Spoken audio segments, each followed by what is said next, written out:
All right, this is Clarence Cobb the third, Clarence, Cobb Cobb the third. This is my mini doc series, Mise en Place, and I am sitting here with Robin Clark. Robin, would you state your full name and spell it, please? My name is Robin Clark, ROBYNCLARK, and I am a personal chef. Okay. All right. Can you say and spell your name?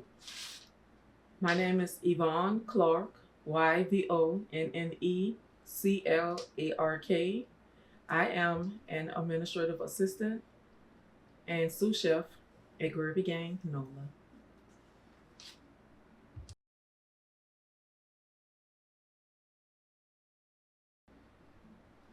I broke away from my previous job because I was presented with an opportunity from a friend for my dream job as a sous chef. Well, the reason why I started doing my own thing was because I was tired of working under others. I was tired of being in the kitchen and not being appreciated. So I decided to venture out.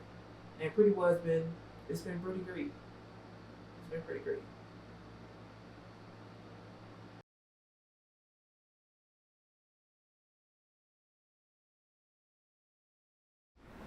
The current obstacles I face is the scheduling of cooks and full deliveries of items that we put out.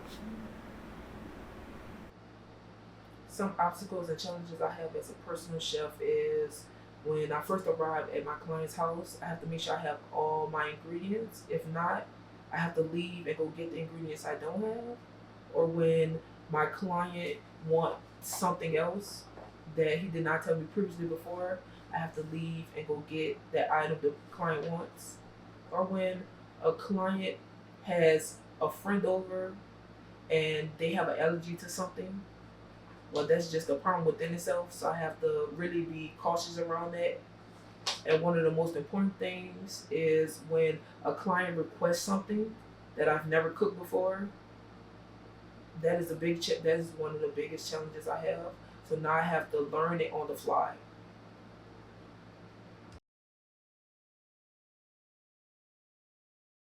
I started cooking with my grandmother Belinda. She was always in the kitchen cooking. Her food, you could never get it anywhere else. It was always delicious, and I wanted to know how she did it. So I started cooking with her in the kitchen, and I realized I loved it. And I continued cooking even after she passed. I cooked for the family, and now I am a personal chef.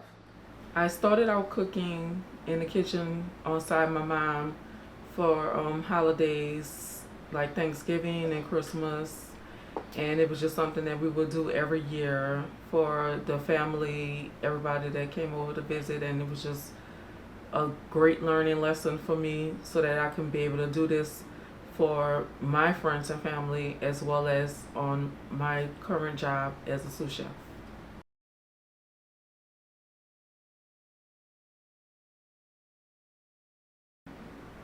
My future goals is to learn about food costs and food delivery so that I can learn to be able to be an executive chef in some kitchen or possibly this kitchen. My goals are to get more clients, such as families, so that I can network and get more clients. I will also love to learn more about Asian cuisine, such as Japanese, Chinese, and etc.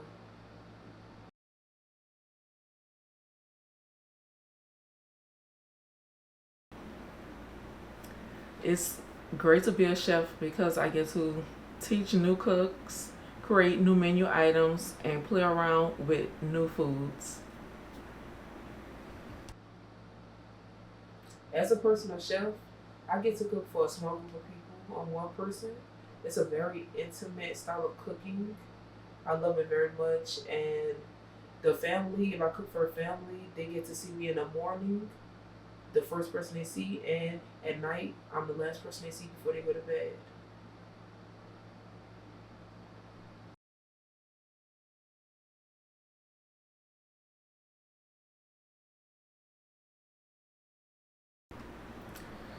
I start my day off by going through my checklist, cooking food items, doing some paperwork, cooking more food items, then going back and finishing up paperwork, and then closing down the kitchen for the night. Well, the first thing I do is wake up, and then I get ready for the day. Usually, I wake up around 4:35 because sometimes I stay with my clients, and sometimes I have to be let in, and maybe sometimes I need to stop on the way there to my clients. I need to stop at a store or something to get something.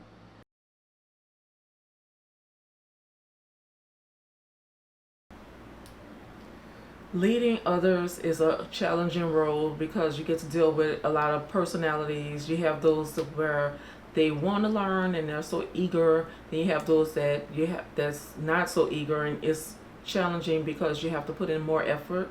But in the end, it's worth the challenge.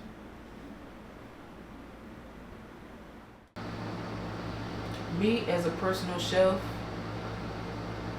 being able to lead others is very important because when I can't do it, I call in help, and being able to lead that help is very important. Sometimes there are people that are willing to be led, which is great, but other times I have to bring people down to earth and humble them, which is okay, but it causes a big rift in the kitchen because now I have to keep an eye on that person, or they may do something like send out a dish that's not cooked right, and now I have to fire them and I have to do it all, which is not good.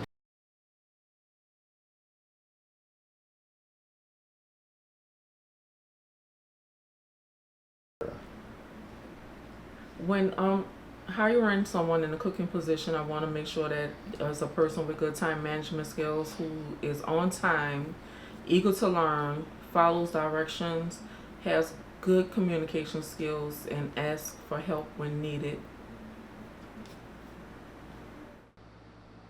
Some qualifications I look for in chefs are definitely communication, but one of the most important things are being able to be willing to learn. That's one of the most important. As long as you're willing to learn, then I'll be willing to teach. And that's just amazing. You also have to be ready to work because I'm always busy, which means that you're always busy.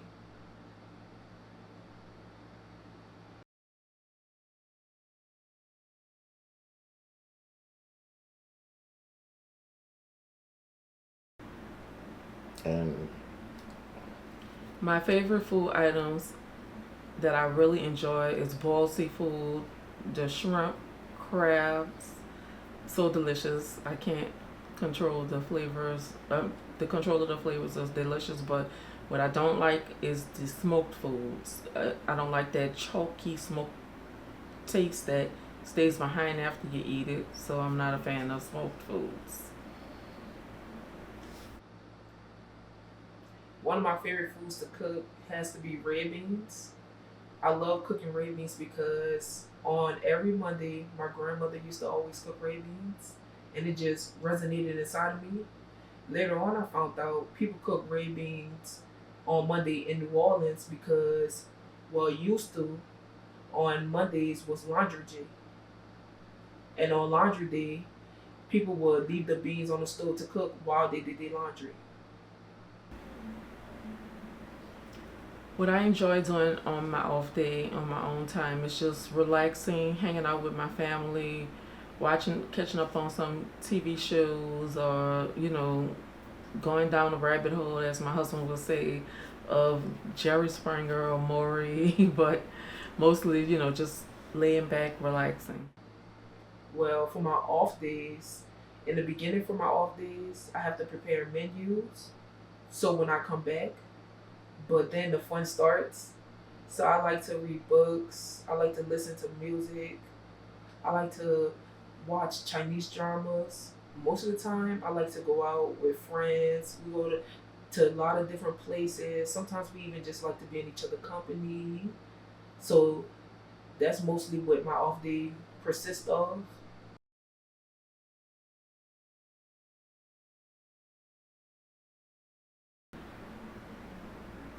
The perfect restaurant that I would like to open is a seafood restaurant, basically because I like the boiled seafood items, like the shrimp, crabs, especially the crawfish. But I also do some fried options as well, but definitely seafood.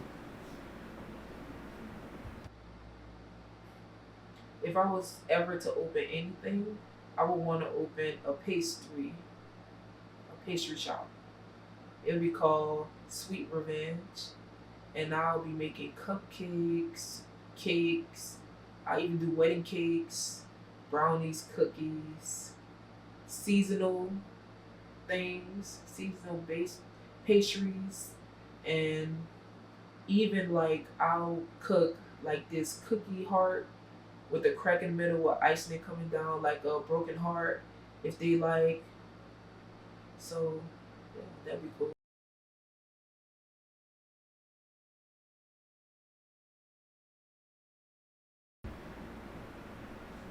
I have worked in the industry so long, I'm still not accustomed to people calling me chef, so I just asked them to call me Yvonne. Being the chef means to me is I have to be humble because you never know what could happen on the job while you're cooking for others. I also have to be willing to teach and learn at the same time. But I also have to be able to take criticism because what some people think with you being called a chef, you know everything, you know how to cook everything, but that's just not the case. I start my day off by going through my checklist, cooking food items, doing some paperwork, cooking more food items, then going back and finishing up paperwork, and then closing down the kitchen for the night.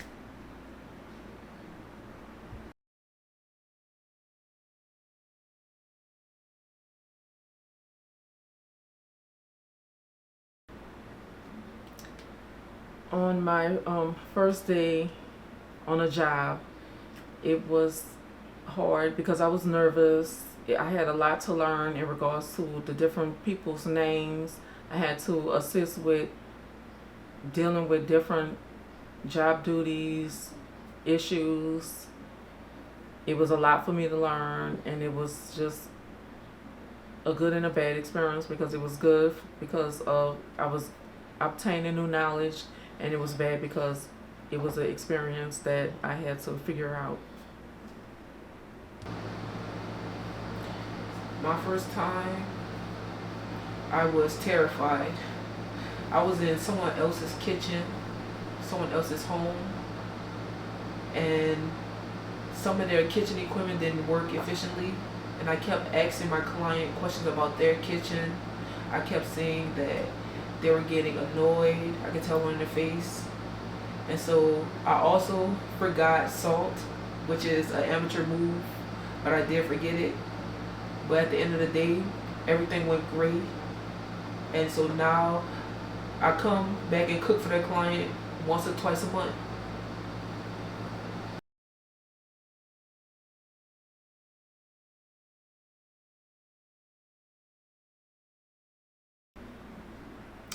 My fears are coming in to a work day and having different things thrown at you at once where well they could be like staffing issues where we're short staffed and I'm trying to figure out how to organize everybody so we can get the job done, or not having the proper or all ingredients to be able to put out the items that we have set for the menu for that day, and just trying to get through the day and get the job done and not be overwhelmed or overwhelm my staff. Some of my fears are just not being just not being able to have a stable income, or just thinking that next month, what if I don't have a client? That fear creeps within me every day, and it terrifies me to where I just want to quit sometimes and not look back.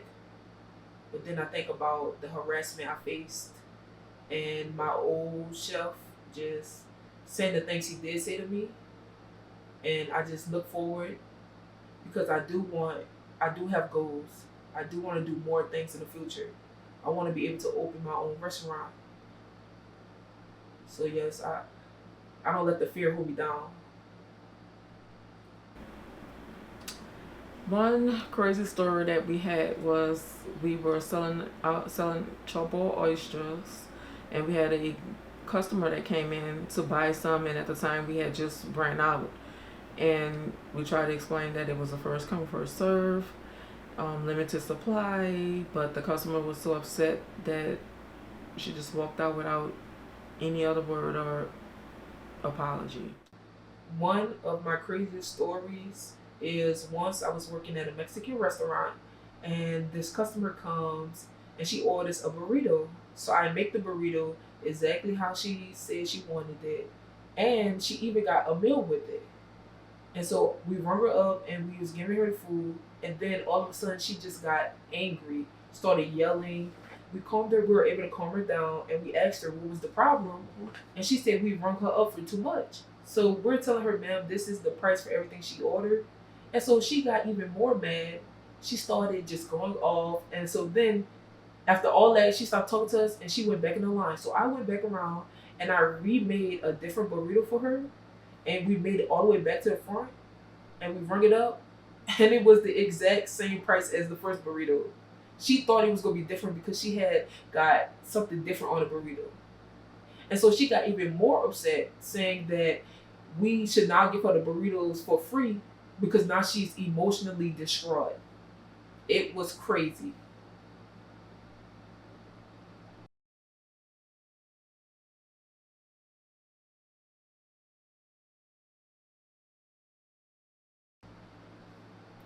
My dislike food that I don't like to eat has to be black eyed peas. I just don't like the texture of it. I don't like the smell of it. I don't like how it looks. I hate it. But if a client wants me to cook it, I'll cook it for them. I just won't be throwing it around for them because I do not like it. Me personally, I don't like black eyed peas. I like to cook smothered chicken over rice, but I'm still not a fan of cooking uh, smoked food items.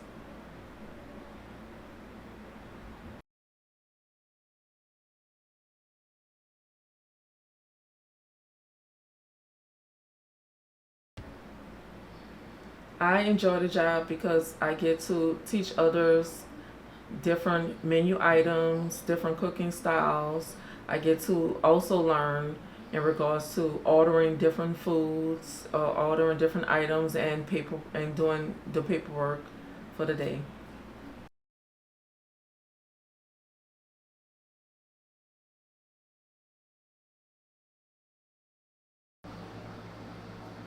Yes, I do get to travel with my clients because wherever the client goes, I go. So if the client goes somewhere, I have to go with the client. And when we land, I have to survey the area to make sure they have the ingredients I need at that place where we are at the moment. For instance, if a client wants something at 10 p.m. at night, I'm always working, so I have to make that for the client, regardless.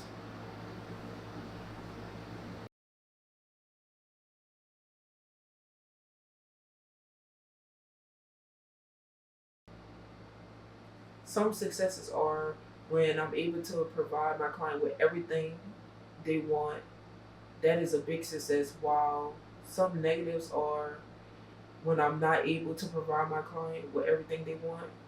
And it can't be helped sometimes, but it happens. And that, to me, is considered a big failure.